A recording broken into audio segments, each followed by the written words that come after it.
सर्व पदाधिकारी बांधवांनो आणि भगिनींनो,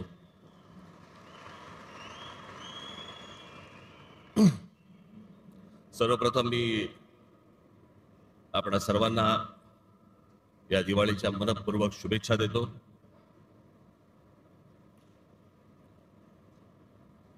बरोबर दिवाळीच्या जरा मध्यात, आज तसं काही नव्हतं, त्याच्यामुळे आज हा मेळावा इथे घेण्यात आला.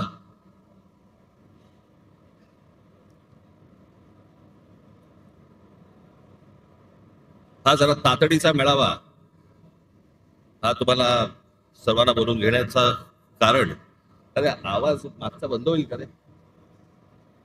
माझं मलाच ऐकू येतंय. मागचा काय स्पीकर वगैरे बंद करता येईल का? हा, मागचं करते कोण आहे तिकडे? केला? तुम्हाला येतं ना ऐकू?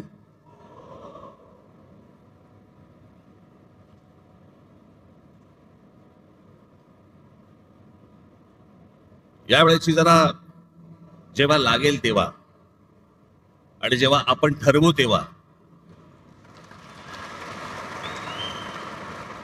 निवडणूक लागेल.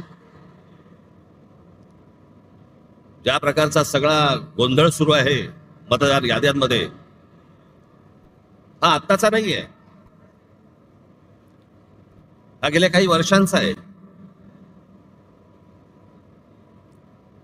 तुम्हाला आठवत असेल तर 2016-17ला मी याच्याच विरोधात आवाज उठवला होता, या वोटिंग मशीन आणि मतदार याद्या.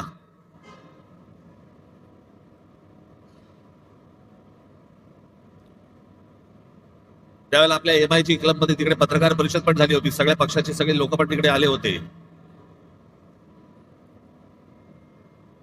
पण त्यातल्या अनेकांना मी काय बोलतोय याचं गांभीर्यच नाही समजलं. आणि मग ज्या वेळेला प्रत्येकाच्या दरवाजावरती टकटक व्हायला लागली, त्यावेळेला कळून चुकलं की काय प्रकार सुरू आहेत ते निवडणुकीचे.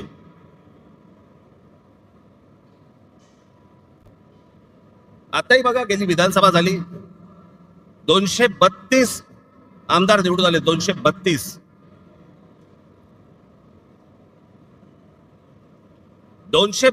आमदार, एवढे प्रचंड यश मिळाल्यानंतर देखील महाराष्ट्रामध्ये सन्नाटा होता. कुठे विजय मिरवणुका नाहीत, कुठे जल्लोष नाही, काही नाही, सन्नाटा कर. म्हणजे मतदार तर अवाक झालेच होते, निवडून आलेले पण अवाक झाले होते. निवडून आलेल्या लोकांनाही समजेना कसा निवडून आलो.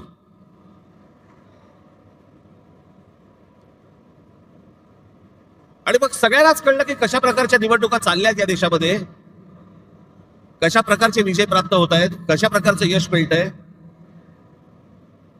अनेक लोक म्हणतात की राज ठाकरेंच्या सभेला गर्दी होते पण ते मतामध्ये येत नाही. हे असं केलं तर कसं येईल ते मतामध्ये? आणि तेच चालू आहे. राज्यांमधले जे स्थानिक पक्ष आहेत त्यांना संपवणे, त्यांना मिटवून टाकणे आणि अशा मतदार याद्या तयार करायच्या, सगळी माणसं घुसवायची. मला तर आता कळलंय, अगदी खात्रीलायकरित्या समजलेली गोष्ट तुम्हाला सांगतो की आत्ताच्या या होणाऱ्या निवडणुकांना त्यांनी 1 जुलैला यादी बंद करून टाकली.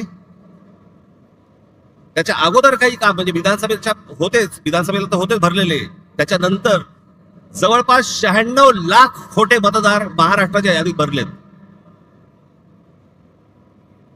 मुंबईमध्ये असेच 8-8.5 लाख, 10 लाख, ठाण्यामध्ये असेच 8-8.5 लाख, पुण्यामध्ये भरलेत, नाशिकमध्ये भरले, प्रत्येक शहरांमध्ये, प्रत्येक गावागावामध्ये भरलेले आहेत.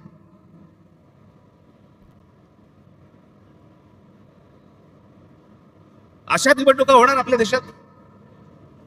मग कशासाठी प्रचार करायचा, कशासाठी उमेदवार भरायच्या, कशासाठी निवडणुका लढायच्या, कशासाठी पैसे खर्च करायचे, कशासाठी मतदारांनी रांगेमध्ये उभं राहायचं आणि मतदान करायचं?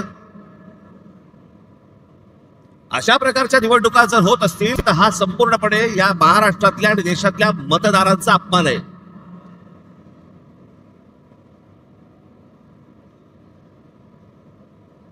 तुम्ही मत द्या नाही तर नका देऊ. मॅच फिक्सिंग झालेलं आहे, मॅच सेट आहे.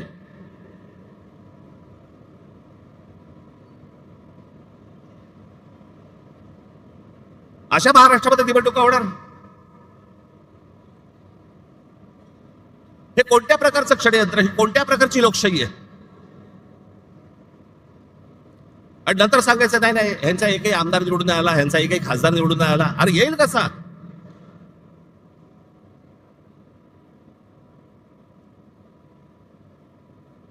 जर मतदार याद्यांमध्ये तुमची गणित जर समजा सगळी सेट करून ठेवणार असाल, तुम्ही मतदान करा नाही तर नका करू. रिझल्ट अगोदर ठरलेला आहे.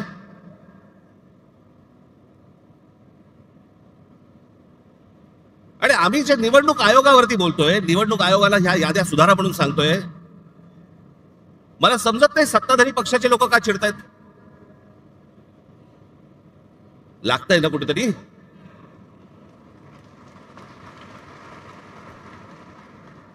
आम्ही निवडणूक आयोगाला प्रश्न विचारले की सत्ताधारी उत्तर देतात.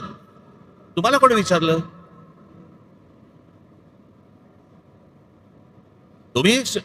तुम्हाला वाटते, तुम्हाला राग येतोय कारण शेण खाऊन ठेवलंय.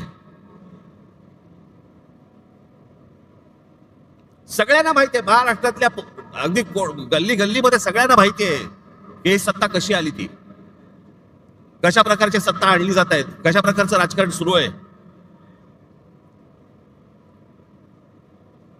बरं, हीच माणसं ज्यावेळेला विरोधी पक्षामध्ये होती त्यावेळेला आता जे मी बोलतोय तेच गोष्ट बोलत होते. सत्तेमध्ये ज्यावेळेला वेगळे असतात आणि ही आता सत्तेतले ज्यावेळेला विरोधी पक्षामध्ये होते त्यावेळेला काय बोलले? माझ्याकडे एक नरेंद्र मोदींचं माझ्याकडे एक भाषण आहे आसाम मधलं, त्या भाषणाची शेवटची जी 10 सेकंद 15 सेकंद आहेत ना, ते नीट ऐका. लावा.